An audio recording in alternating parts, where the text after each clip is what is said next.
এই ভিডিওতে আমি ত্রিকোণমিতির সূত্রগুলো নিয়ে আলোচনা করব। সেটা হচ্ছে একেবারে চতুর্ভাগ রিলেটেড ত্রিকোণমিতির যে বেসিক ধারণাটা। অ্যাডভান্স লেভেলের সূত্রগুলো আমরা পরের ভিডিওতে আলোচনা করব। এইখানে আমরা আলোচনা করব হচ্ছে চতুর্ভাগের চেঞ্জিংটা, কোন চতুর্ভাগে কে কেমন, কোন চতুর্ভাগে কে কখন চেঞ্জ হয়। তো এর জন্য আমাদের প্রথমেই যেটা জানতে হবে সেটা হচ্ছে কোণের মানটা যখন মাইনাস হয়। আর আমরা নিশ্চয়ই সবাই জানি কোণের মান কখন মাইনাস হয়, যখন ঘড়ির কাঁটার দিকে ঘুরে তখন কোণের মানটা মাইনাস হয়। তো তখন আসলে সাইন, আমরা যদি ঋণাত্মক কোণের সাথে সাইন নেই তখন কি হবে, কজ নিলে কি হবে, এই জিনিসটা আমরা এখন দেখব। তো আমরা এখানে দেখতে পাচ্ছি সাইন মাইনাস থিটা সমান হচ্ছে মাইনাস সাইন থিটা।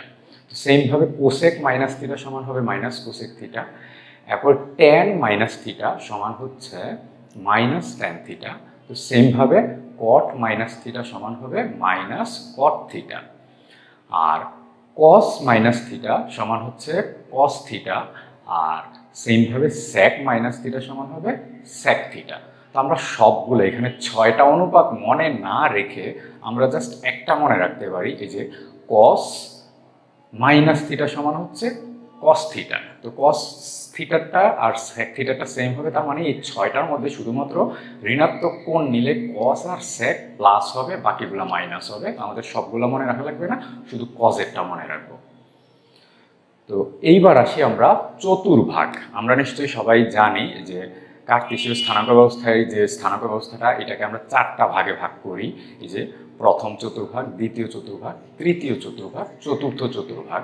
তো আমরা সবাই এটাও জানি যে প্রথম চতুর্ভাগে হচ্ছে সবাই positive, sine cos sec cosec tan cot সবাই হচ্ছে পজিটিভ। আর দ্বিতীয় চতুর্ভাগে সাইন পজিটিভ। তো যেখানে সাইন থাকবে সেখানে অবশ্যই কোসেক থাকবে। অর্থাৎ দ্বিতীয় চতুর্ভাগে সাইন এবং কোসেক হচ্ছে পজিটিভ। আর তৃতীয় চতুর্ভাগে ট্যান এবং কট হচ্ছে পজিটিভ। আর চতুর্থ চতুর্ভাগে কস এবং স্যাক হচ্ছে পজিটিভ। তো আমরা এই প্রথম চতুর্ভাগ দ্বিতীয় চতুর্ভাগ এই পুরো বিষয়টাকে আমরা এই যে এই লাইনটার মাধ্যমে মনে রাখতে পারি। লাইনটা হচ্ছে অল স্টুডেন্ট টেক কেয়ার।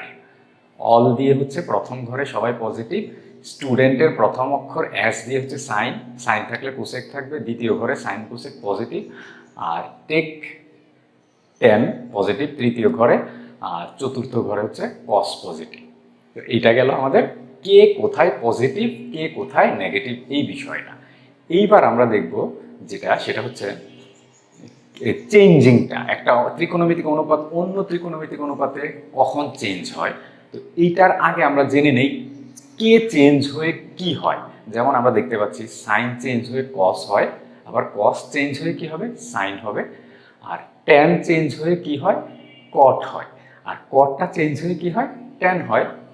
আর স্যাক চেঞ্জ হয়ে কি হয়, কোসেক হয়। আর কোসেকটা চেঞ্জ হয়ে স্যাক হয়। এটা আমরা দেখলাম।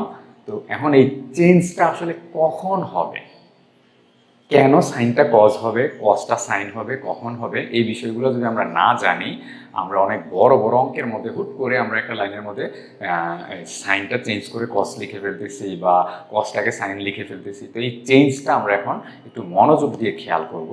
তো বিষয়টা হচ্ছে আমাদের এখানে আমরা জাস্ট এই সূত্রটা মনে রাখবো। এই যে এখানে যেই কোনো অনুপাত থাকবে, তারপরে ব্র্যাকেটে n π/2 প্লাস মাইনাস থিটা। যেই কোনো অনুপাত বলতে আমি বুঝাইছি যে 6টা অনুপাতের যেই কোনো অনুপাত থাকবে এবং ব্র্যাকেটে যদি n π/2 প্লাস মাইনাস π/θ থাকে, তখন এখানে আমরা ফার্স্টে দেখব এই চেঞ্জিংটার ক্ষেত্রে সবার আগে আমাদের দেখতে হবে হচ্ছে এটা কোন চতুর্ভাগে যাচ্ছে। প্রথমে প্লাস মাইনাসটা হিসেব করে আমাদের দেখতে হবে কোন চতুর্ভাগে যাচ্ছে। তো যেই চতুর্ভাগে যাবে ওই চতুর্ভাগে সে পজিটিভ না নেগেটিভ ওই চিহ্নটা আগে হিসেব করে ফেলবো। যেমন আমরা যদি চিন্তা করি সাইন 90 প্লাস থিটা, তো এটা আমরা বুঝতেই পারতেছি এটা দ্বিতীয় চতুর্ভাগে। তো দ্বিতীয় চতুর্ভাগে সাইন হচ্ছে পজিটিভ, তো আমরা চিহ্নটা আগে নিয়ে নিব। সবার কাজ হচ্ছে চিহ্নটা নেওয়া। তারপরে আমরা ওই যে n π/2, এই n π/2 এর মধ্যে n যদি জোড় হয়, অর্থাৎ মানে 90-র জোড় গুণিতক হয়, তখন এটা চেঞ্জ হবে না। সাইনটা সাইনই থাকবে, কসটা কসই থাকবে, স্যাকটা স্যাকই থাকবে, মানে কোনো চেঞ্জ আসবে না যদি এই যে n এর মানটা জোড় হয় অর্থাৎ 90-র জোড় গুণিতক হয়, মানে 90-র সাথে কোনো জোড় সংখ্যা যদি গুণাকারে থাকে তখন ত্রিকোণমিতিক অনুপাতটা চেঞ্জ হবে না। আর যদি এই n এর মান বিজোড় হয় তখন এটা চেঞ্জ হবে। চেঞ্জটা আমরা একটু আগেই দেখে আসলাম, সাইনটা কসে চেঞ্জ হবে, কসটা সাইনে চেঞ্জ হবে, এই হচ্ছে আমাদের চেঞ্জিংটা। তো এই বিষয়টার জন্য ছোট্ট একটা বিষয়, কিন্তু এতক্ষণ যে আলোচনা করলাম 3-4 মিনিটের মধ্যে যে ছোট্ট বিষয়টা, এই ছোট্ট বিষয়টার জন্য আমরা অনেক সময় অনেক বড় বড় ত্রিকোণমিতিক অঙ্কগুলো করতে পারি না। তো এই ত্রিকোণমিতিক অঙ্কগুলো করার জন্য তোমাকে অবশ্যই এই ছোট্ট চেঞ্জিংয়ের বিষয়টা তোমাকে মাথায় রাখতে হবে। তো এই ভিডিওতে এতটুকুই। নেক্সট ভিডিওতে আমরা ত্রিকোণমিতির বড় বড় সূত্রগুলো কিভাবে মনে রাখা যায় টেকনিক্যালি, ওই টেকনিকটা নিয়ে আলোচনা করব। আর এই ভিডিওটা তোমরা তোমাদের বন্ধুদের সাথে শেয়ার করো। তোমরা যদি শেয়ার করো তাহলে আমরা ভিডিও বানাতে উৎসাহ বোধ করি,